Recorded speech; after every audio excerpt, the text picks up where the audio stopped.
Here's a strange truth about business. The person most likely to get blindsided isn't generally someone in middle management. It's generally the expert, the person that is running the ship. The more you've seen, the more certain you become as a leader. And that certainty is where blind spots tend to hide. Now, my guest today has advised hundreds of CEOs across 5 different continents. And she says that great leaders, they fail because they make huge decisions based on the world that only they can see from their perspective. So here's the question that I really kind of want you to think about today is, where are you most confident? Because that might be exactly where you are also blind. Welcome to The Business Strategist, the show for CEOs and founders ready to scale fast, lead smarter, and build a business that doesn't rely on them. I'm Adam Strong, award-winning strategist, former elite athlete, international speaker, and 3 times best-selling author. After 3 decades in business, I know exactly what it takes to grow, scale, and exit with impact. Each week, I dive into real conversations with industry experts, bold entrepreneurs, and clients navigating the uphill struggles of business, giving you the tools and the strategies to create more profit, more freedom, and more impact. Let's get into it. Now, my guest today is someone who I've been following for a little while, and we sit in the same circles. Her name is Cornelia Cho. Now, Cornelia is an international leadership expert, a global keynote speaker, and also on the Thinkers 50 radar. She's a co-author of a book, which we're going to be talking about with the amazing Marshall Goldsmith, which I always rave on about, called The Panoramic Leader, How Great Leaders See Things Differently. Now, her TEDx talk has also been watched by over 2 million people. She's advised leaders in places like the UN, the White House, Morgan Stanley, and from startups right through to Fortune 500 companies. Now, she's lived in 7 different countries in her entire lifetime. And at 17, she was connecting CEOs all over the world. And at 19, she was on stage at the United Nations. What's really interesting is that your decisions are only as good as the world that you see it. So without further ado, Cornelia, welcome to the show. Thank you so much, Adam. I'm absolutely delighted to be here with you and to share this exploration and conversation. Absolutely. It's really interesting because me and Marshall, we comment on each other's LinkedIn posts. And when yours came up, he was like, yes, 100%. You should definitely get Cornelia on the show. And I'm like, okay, we'll definitely do that 100%. So I'm excited about today. And you know, just offline as well, it's been really interesting just to hear your story and where you've come from and your experiences and insights and things like that, which is great because, I mean, you've really, and I love the book, by the way, that you have written with Marshall, because that's it. It's definitely my cup of tea, as they would say in England. Thank you. I mean, it's such a pleasure to write the book together with Marshall because our ideas coincide so much. He has his stakeholder-centered coaching where he encourages leaders to reach out to people within the company at all levels, peers, managers, and people who report to you to understand more about what's actually happening around you and your effect on them. And then when he heard about panoramic leadership, he instantly loved the idea because it's really about the same concept, but widening it to outside of the company so that you're able to get perspectives from all different kinds of stakeholders. Love that. And you know, the word perspective, by the way, is probably one of my favorite words because it really kind of challenges a unique belief system that is personal to ourselves. But also, it also ties back to your own experiences in the world that you see it as. So for you guys that are listening in, by the way, I know for a fact that just having conversations with Cornelia offline, she's going to be dropping a lot of value bombs. So whatever you're doing right now, whether it be listening to this in the gym, in the car, whatever it might be, I would endorse you to make sure you got a notebook and pen handy. And if you don't have one in handy, listen to the episode and do yourself a favor. rewind and re-listen to this particular episode, because we're going to be covering a lot of unique different angles on today's episode. So and apart from talking about Cornelia's book, of course, which I think is really going to help you move forwards as a leader and things like that. So let's start, because I'm excited. And I mentioned in the introduction about the fact that you got into the world of leadership at such a young age. I mean, 17 years old, and then you, from what I understand, you were also on the UN stage at just 19 years old. And now most people at the age of 19 are trying to figure out who they are as individuals. Give us a little bit more perspective. Where did the fascination come from, and where did that unique opportunity come from at such a young age? Because that's very young to be very curious about a topic or a subject, where maybe when we think of the world of leadership, we think of someone that runs a business, or someone that has been the CEO of a Fortune 500 company, as we alluded, and things like that. Where did the catalyst, or where did that interest come from? I'd love to get more perspective on that. Yeah, Adam, so I heard two different questions about where the interest came from and where the opportunity came from. And yes. I'm going to give two different stories because the roots run deep. And the first is about a rather happy childhood living in Minnesota, raised there until I was about 10 years old. Mm-hmm. And thought I was blonde because everyone else around me was blonde. And when I was small, you didn't question it. I just thought I was whatever I saw and didn't give two other thoughts about it. Then I moved to Korea when I was 10. And there, the first question I asked my mother in the airport was why everyone had black hair and how did they get them all in the same room? Because I'd never seen that before. And just the entire color of the room was different. And so I was wholly unprepared to move there. And I had a really hard time at school. The first day at school, couldn't even talk to anyone. People turned their backs on me and found myself alone. And then I was promised a whole world of loving relatives. And instead, I got the comment, you look Korean, but you're not acting Korean. And it was a rejection, but I couldn't figure out after that how I was supposed to act. And so that started in me a very deep curiosity and understanding, how do people see me? And how can I connect with people and people who are very different from me? And that was like an underlying question for me throughout all my travels. Now, I've lived in 11 different places around the world. And as you mentioned, Adam, in 7 continents. And each time I have total immersion and the world completely changes. And people have told me that's kind of how they're feeling right now. So I saw my experiences a bit, early, but very reflective of what people need to know right now. And so that's how I start to specialize more and more into this question of how do you connect with people and how do you understand a completely different world around you, which people are seeing. As far as how I got onto the stage, it starts also from Korea. When I was living in Korea, some of my relatives who are women had a hard time getting a job because at the time, you would call a company and get an interview. And a lot of times the phone would hang up on them if they heard a female voice, because somewhere along the way, it didn't make commercial sense to hire women in their eyes, because as soon as you've trained them for a few years, they would leave to get married and to take care of children. So is that a problem with childcare services or the structure of society? Whatever it was really hard for the women who did want to have a career to be able to pursue that. So that's what motivated me in my first week at university to help start a program where we matched up CEOs who are female in the United States with interns from around the world, so that if they couldn't get a job, they could start their own company and follow that entrepreneurial track and make it happen on their own.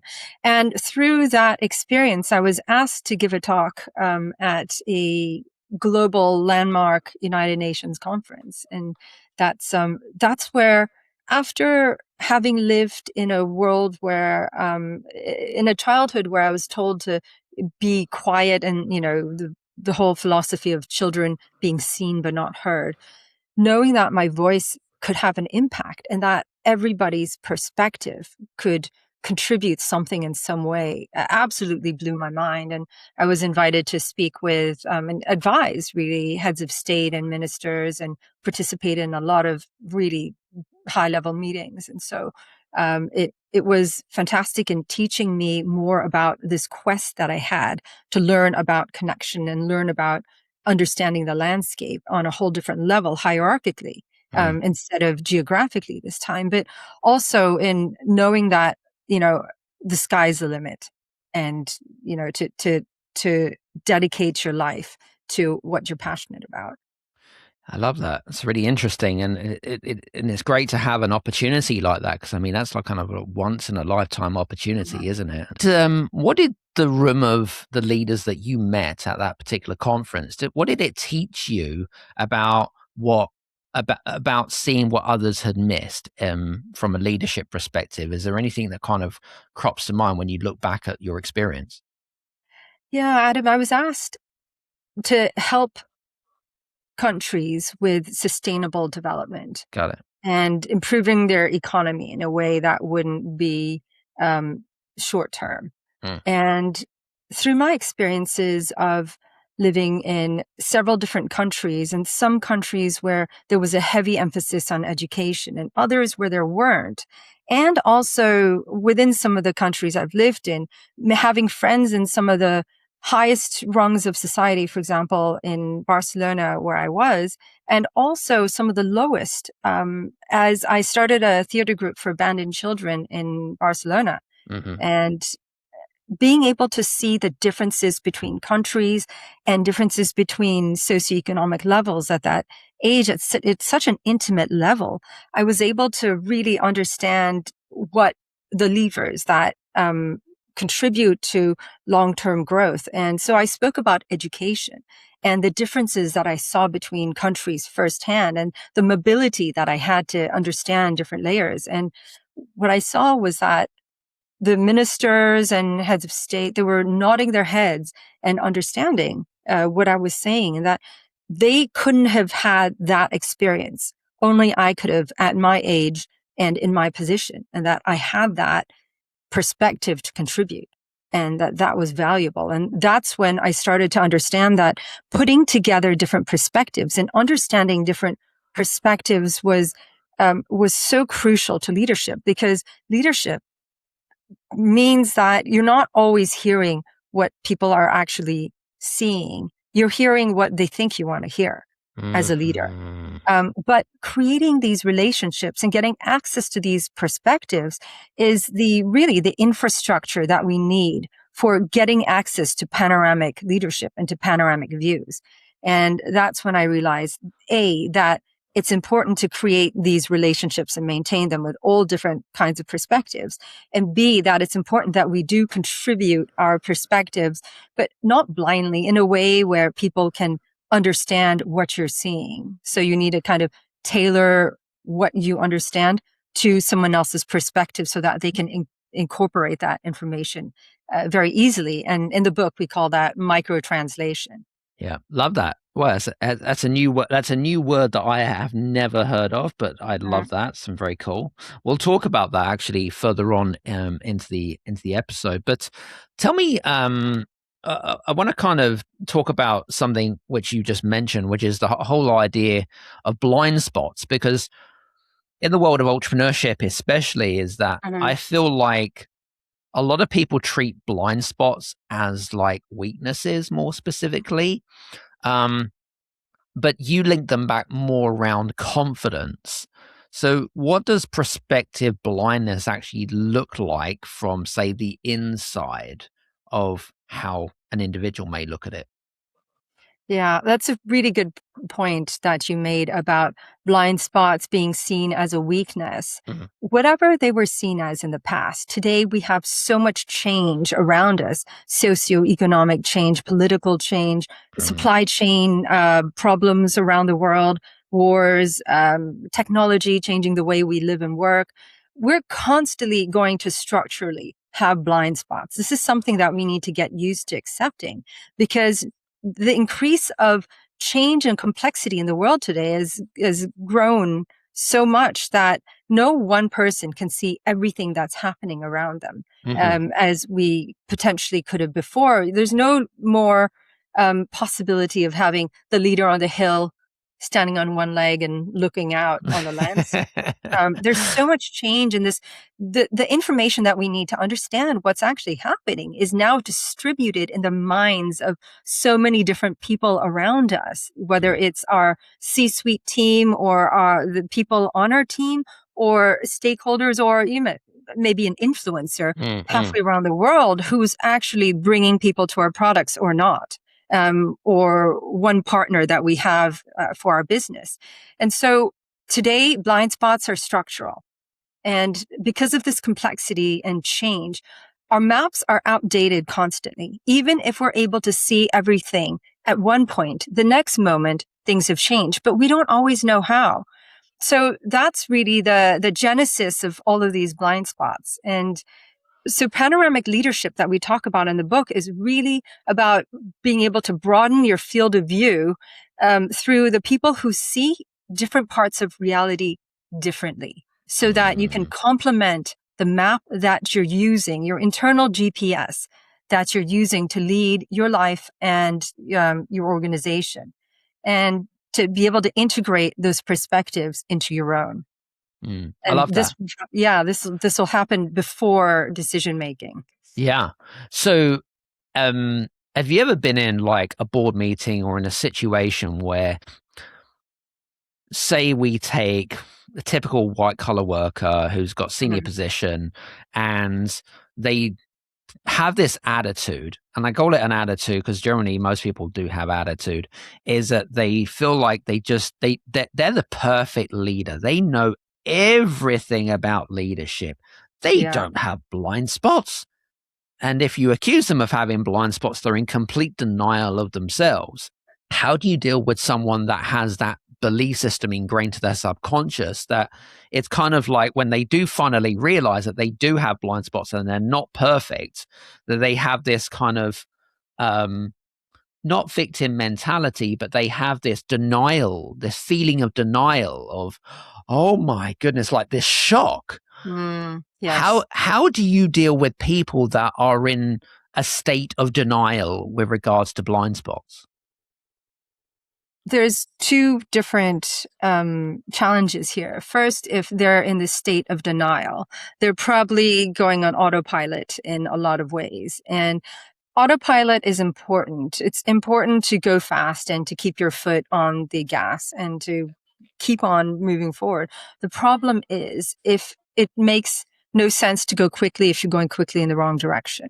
And so at some point, and we talk about this in the book, but as we're going on autopilot, we think that if we make a mistake, we're going to move from unconsciously succeeding to then, having to think about it and consciously succeeding. But the gap is that if we're unconsciously succeeding, then we're going to be unconsciously failing as well. And what happens if, the landscape's changing around us and we have a certain map in our minds, forget the GPS that's changing real time. It's really a paper map that we're dealing with if we're going on autopilot, because we're not looking to update that. Then if the world actually flips around, or we're looking at the map upside down now, we're going in the completely wrong direction at breathtaking speed. And so that's the problem that we face. And ultimately, when the world changes around you, it will catch up to you. And arguably, having more autopilot when the world is incredibly stable is a good thing, because it could save you energy. But in today's world, where we do have so much, not just change, but unpredictable change, then the blind spots become even more dangerous to us. So one of the best ways to think about this is to move from being the resident expert in our organizations as the leader, the one with all the answers, to the chief investigator. And the chief investigator has a very important role. And this comes down to the stories that we tell ourselves about what makes us valuable and keeps us valuable in our organizations. We're not going to try to be an expert in a world of uncertainty. The best thing we can do is to ask the best questions. That's what the leader of the future is going to do. And so to keep our expertise as someone very knowledgeable about the company is really important, but to use our expertise as the beginning of our investigation and not at the end of it, that can be really helpful. A couple of thoughts there. When we think of unconscious just going in terms of what success is, I use the same analogy of if I'm putting in a flight plan, I'm going from destination A to destination B, and then I put it on autopilot, but then there are other potentially internal or external factors that could affect my flight plan, which would then probably end up if my destination is Brazil, but then I ended up turning in Chile. Like, so you've got these what I call mitigating factors, which we don't take into consideration that could take us to a destination, which is what you're saying, right? Absolutely, yeah. Yeah. So it's a good way of looking at it. And instead of landing on the plains or the pampas, you could end up in the ocean or in the mountains. That's very true. Yeah. And so the other thought process that I had in my mind was when you're dealing with people that have what might deem them as a bit of an attitude problem, generally what I have found, and maybe it's the same for you, is that it is generally stemmed because of fear, whether it be the fear of losing control, complacency, ego. But have you found that to be the case too?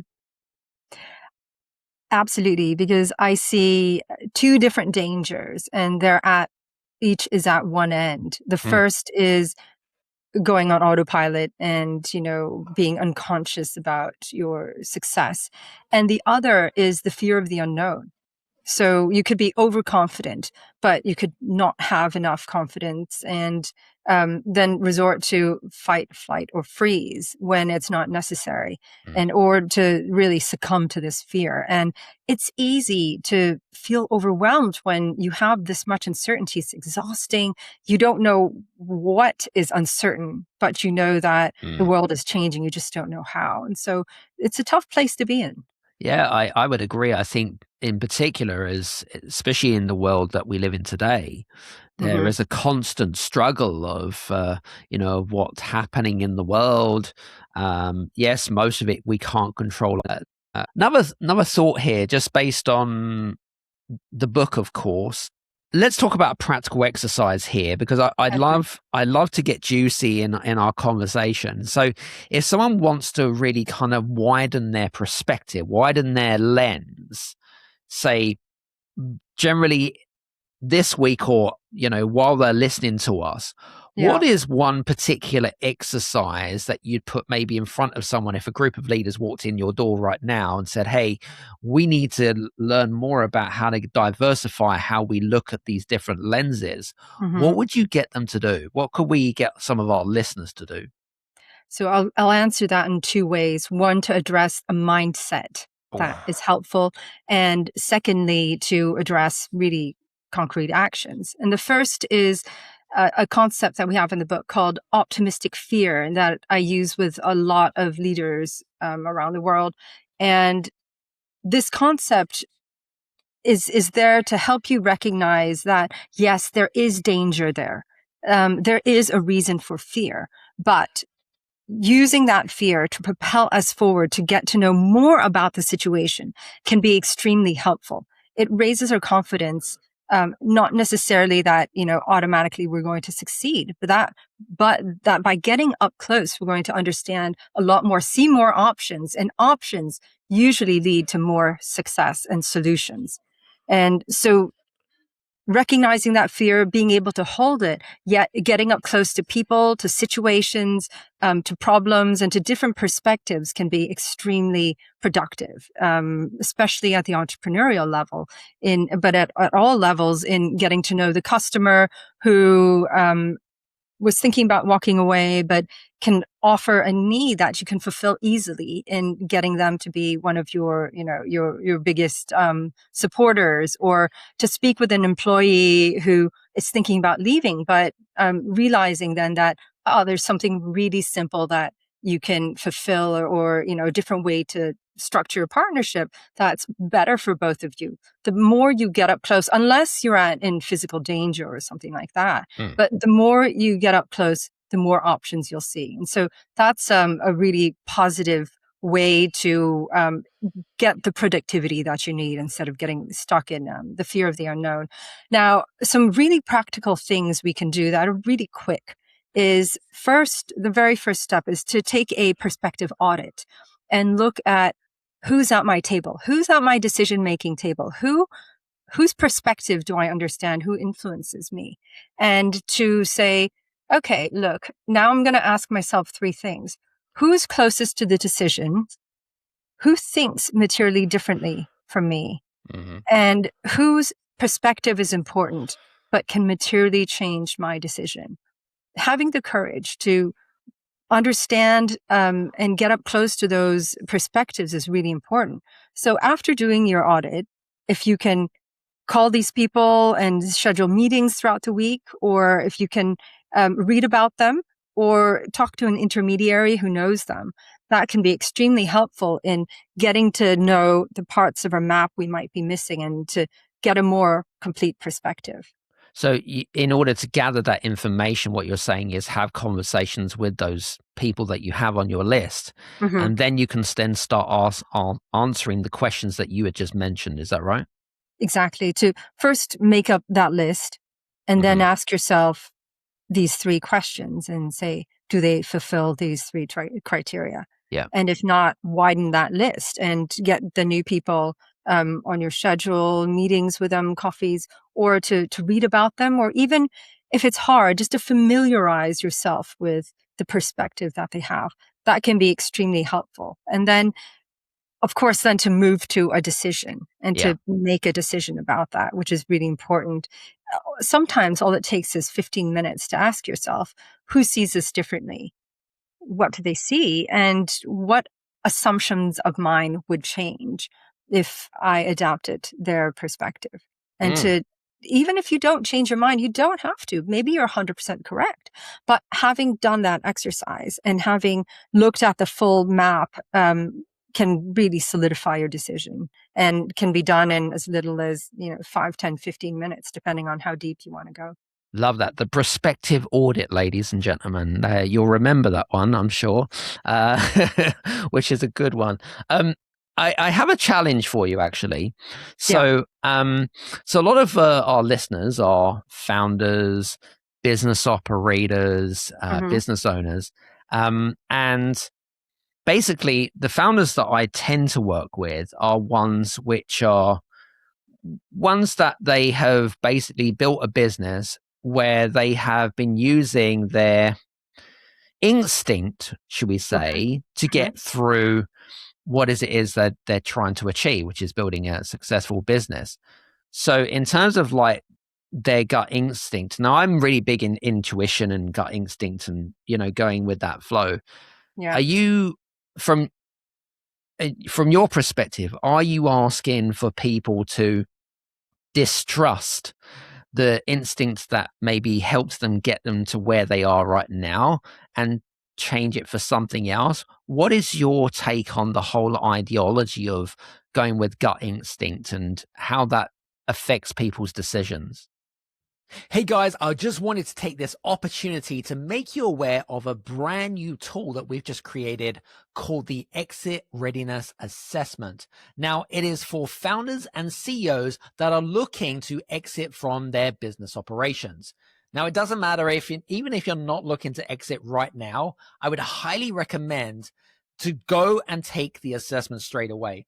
It helps you to identify areas in your business that you need to work on to help you towards that exit strategy. And at the end of it, you get a personalized report on some of the areas that you're doing particularly well in and some of the areas that you need to make some improvements to. Make sure you head over to readytoexit.scoreapp readytoexit.scoreapp.com. That's readytoexit.scoreapp.com. Enjoy. Yeah, I think instinct overlaps a lot with experience. A lot of times, an instinct that we have can be based on experience that we've either read about or lived through ourselves. And this can be extremely helpful and is a good guideline. So keep your experience, keep your instincts, don't throw them out. What we can do with them in a world that could change our map completely is to be able to question that instinct. And it takes more effort. It takes a bit more time, but even a small pause can be extremely important. And to use our experience and instinct as a starting point, not as an ending point so we can use it to generate our first hypothesis, but then to do the exploration we need to say, is this still valid in today's world? It's, the people who say, I know exactly what I'm doing and I've known what I've been doing for the last 10 years. So I'm extremely confident. Those are the perspectives that worry me the most. It's a really valid point, by the way, especially if you have been running a business for a decade or 2 or 3. Because again, I do think that all of us, regardless of who's listening in right now, we've all got blind spots. We're all not perfect. But that's, again, my personal opinion.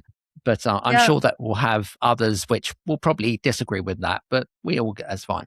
Well, the way I see it is that we're driving on the motorway and, we're going at top speeds, foot on the gas, and things are relatively stable. But in order to maintain that speed, everything has to be at an ideal situation. If you have a car swerving in front of you, if you have roadworks or something like that, automatically the speed decreases. And today, with weather patterns, with governments changing their policies, our lane markers are changing. So we're no longer driving on a motorway. We're on open road.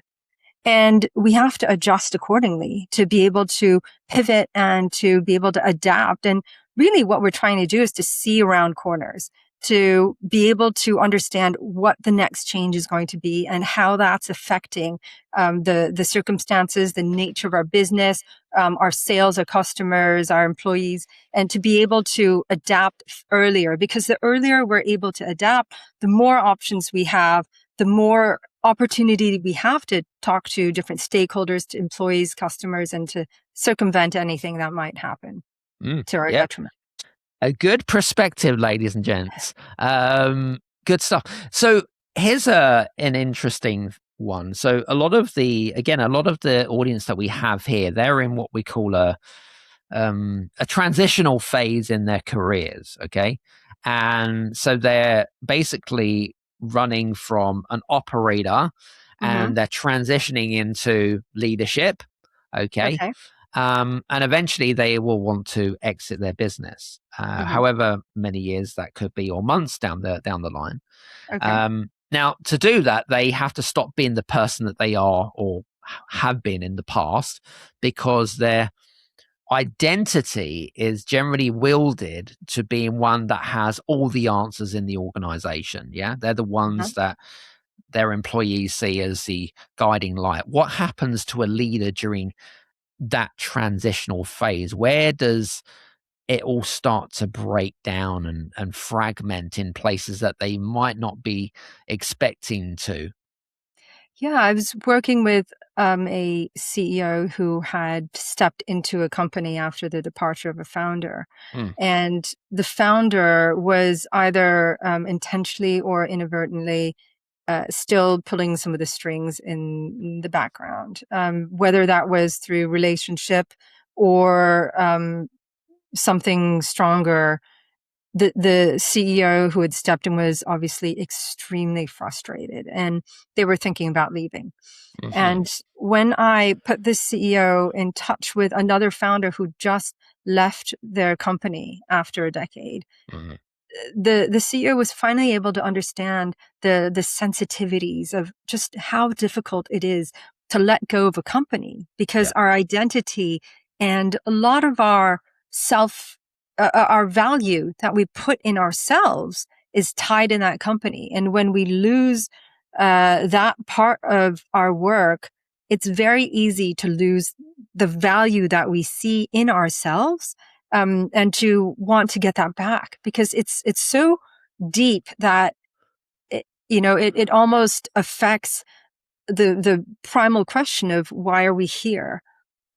What are we doing here? And so it's important to understand that sensitivity. But for this particular CEO, they were able to then go back to the founder who had just left the company that Yeah. they were leading, and to have that conversation, first recognizing, I know how hard it is, which is a really difficult question, because seen in a different light, it could put your own job at jeopardy. They weren't saying you're right to do what you're doing. It's a very fine nuance, but to say, I understand why you feel the way you feel, but is it possible? Can you trust me? Is it possible to create some boundaries that we can both agree on, and to work towards helping each other?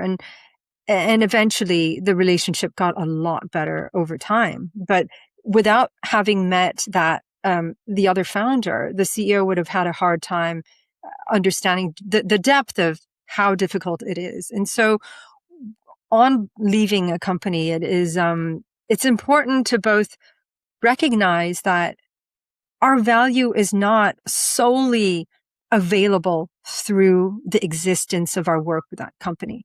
Mm-hmm. And as we were discussing before, it really comes down to knowing, where do I see my value coming from? And it really comes down to the stories that we tell ourselves about what makes us valuable on this earth. Why do people appreciate us? And are we still going to have a standing in a community if we don't provide the same value that we've been providing before? Mm-hmm. So first, realizing that our value is not solely tied up in that role is important. And secondly, to find something else to fill the void is very important. Whether we have the answer or not, even going through an exploration can be something that will fill us up and allow that discovery and those good feelings and more expansion of our map to happen. So we need to kind of rewrite our map in that case, and exploration is a really good way to do it. Yeah, I love the idea of openness, should we say, of the story that you described, because it's about kind of approaching it from a mindset of openness. It's like, can we do this? So it's an open-ended question, and it's like, I'm asking permission without kind of jeopardizing the relationship. And Yes. I think that's important, because it can come across, it's like this kind of gulp moment, like you're kind of worried about the outcome of what that conversation could look like. But again, it's asking the right questions that doesn't come from a place of alienation, from a place of threatening behavior or defense. You're exploring certain questions that, if you've got a right hand man or a right hand woman that's taking on that role, and you're going to see, those behaviors which may irritate you, because they are Yes. irritating, Absolutely. and they may piss you off a little bit. It's completely normal, but I do love that whole idea of making sure that you understand the perspective of the founder. So I just wanted to acknowledge that. That was really good. Yeah. It's also a sense of loss. Yes, To it is. recognize that whenever you transition, and I see this with people who are changing homes to a bigger home that they've Mm, always dreamed of, they would never go back, yet they still carry the sadness of a sense of loss, yeah, because transition is hard and yeah. we do lose something. And so to first recognize that and normalize that, and validate that it's okay to feel sad about that. Mm, But the end game is so much bigger than our role at one company, and to be able to see the rest of the map of everything else that could be out there, putting that into perspective can be really helpful, and to help recognize and appreciate that loss, and to make amends with it, mm. so to speak. I think one of the things that I often think about is possibility. So if Mm-hmm. you're kind of making that transitional phase, which ultimately is the probably one of the most life-changing events that you could ever go through. And yeah, Mm-hmm. there are other life-changing events, of course, but this is probably one of the most important, Yes. especially if you've been building a business for a long time. um, is this, this question of possibility of, well, is it possible to do this, or is it possible to achieve this, or what's the impact that I could have if I actually concert and direct my efforts to this particular passion project or whatever it might be. Mm-hmm. um, and again, it's the intersection between curiosity as well as possibility. And again, for you guys that are listening in, if you are in that transitional phase and trying to think about what that identity shift tends to happen, I would endorse you to really think about what is the possibilities that you could achieve once you have made that shift. So anything to add there, Cornelia? Yeah, with possibilities, accepting and, deciding that we're going to take a courageous stance and Hmm. something they call courageous curiosity is important. And curiosity necessitates courage to follow through, because Hmm. what we learn by being curious could cause us to shift or pivot. And this is hard because we have to then take on more uncertainty and rechart our map. But this is what we do all the time. This is what we agree to do. This is how we've chosen to live our life Hmm. uh, according to this mindset. And Hmm. if we accept that upfront, then it can be easier to have that courage to explore and to do this on an ongoing basis. And we don't need to throw out our map, as you know, Adam. We don't need to rewrite everything. We're always making modifications and tweaks. And so when you ask, do we want to throw out our intuition? Absolutely not. Keep your intuition, keep your experience, keep the pride that you have in it, but also know that we're constantly rewriting our map, and that's okay, especially in today's world. If you ever need an excuse for having blind spots and for rewriting your map, today, the change and the complexity that we have in today's world will give it to you, and it will only increase going forward. I agree, 100%. You've got a lot of experience in working with startup companies right to Fortune 500 companies. They've all got their own challenges and Yeah. problems. Um, Now, a general truth, I would kind of call it a brutal truth, if you want to, around seniority. Hmm. So the belief generally is, especially if you're in the Western world, is that the higher you climb the corporate ladder, the fewer people then tend to tell the truth because they Yeah. don't want to hurt your feelings, right? So Yeah.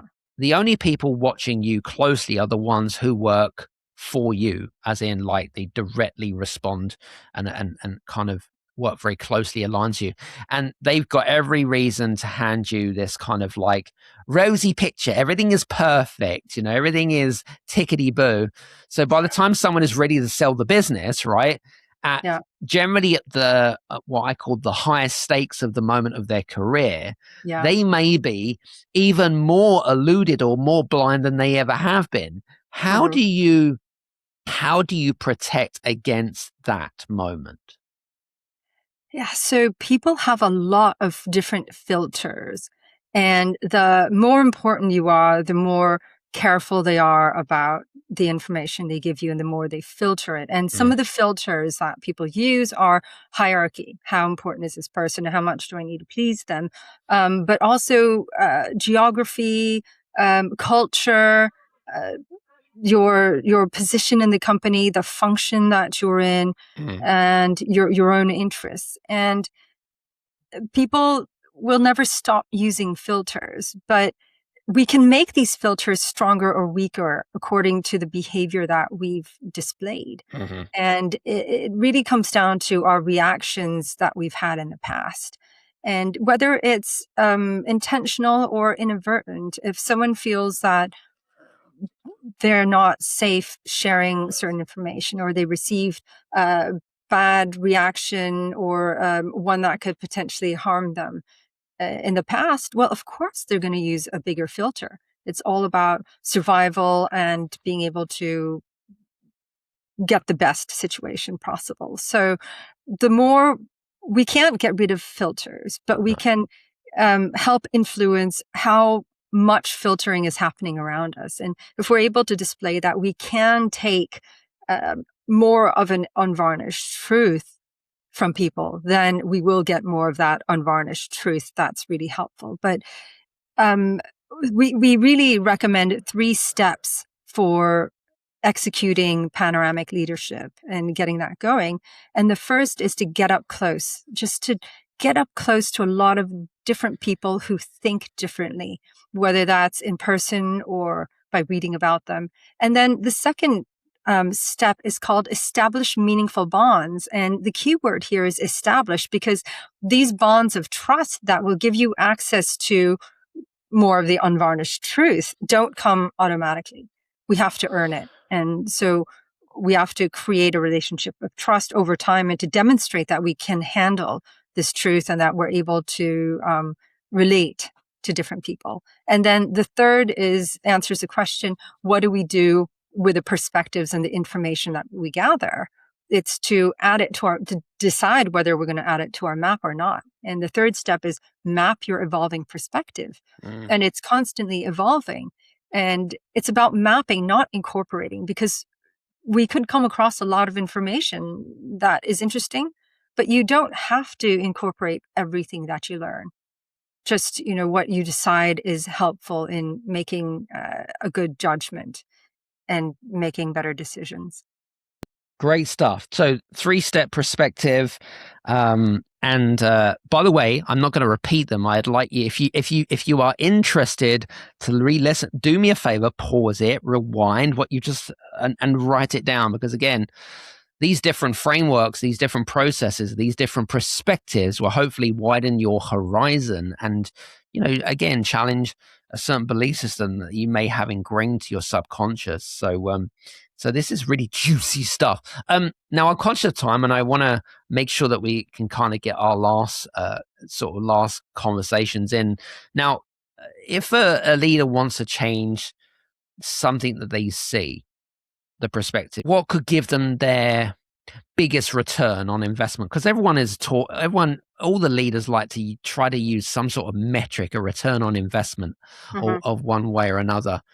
Is there any particular exercise that we could use so that we can kind of help us to kind of move forwards wherever we are in our leadership journey? If we look at the question we're trying to answer, it's, am I able to get on top of this change and this complexity that is now surrounding me against my will? And the metric that we use is, how often am I being surprised? And that's a tricky question, because a leader who is in their own little cave, who's controlled everyone around them to give them certain answers, could say, yeah, I'm flying high and going on autopilot. But reality will catch up with us sooner or later. AI can also trick us and give us a lot of information. I mean, it's really commoditized information.